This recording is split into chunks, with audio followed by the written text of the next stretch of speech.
Standing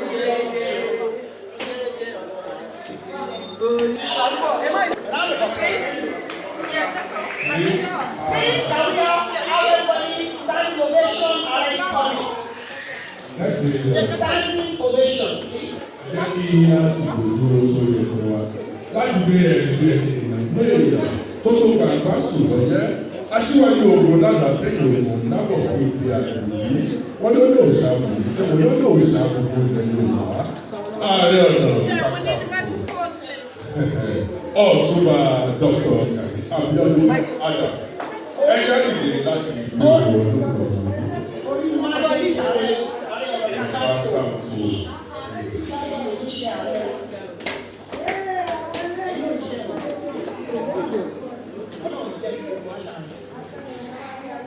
I'm gonna sit on this chair.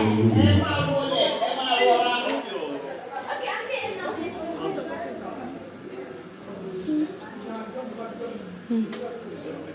So comfy, this chair.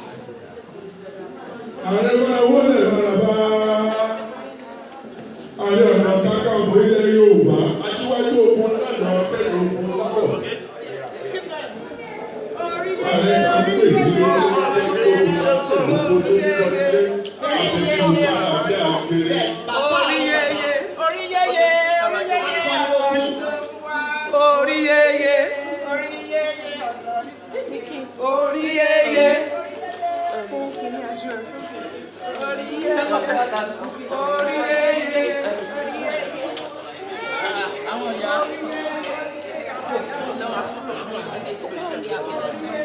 Let me just see what's going to happen.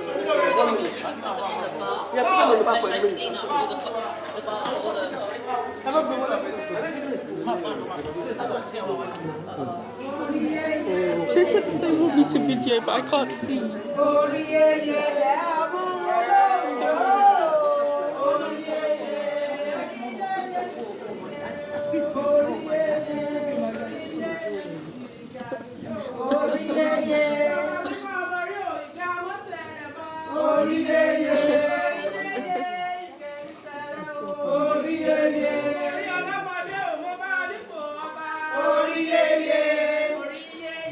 me to video, but I can't see.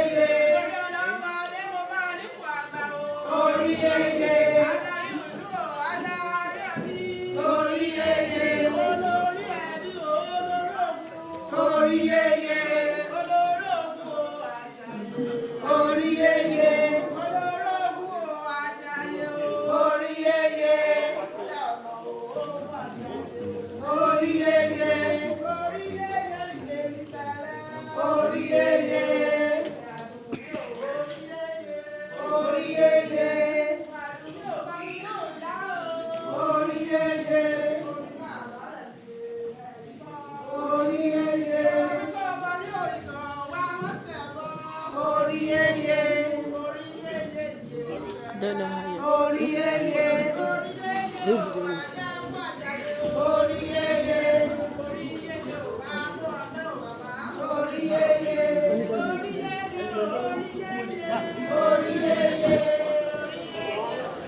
And now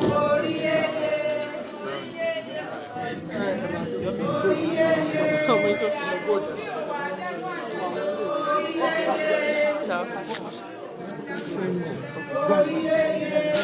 No.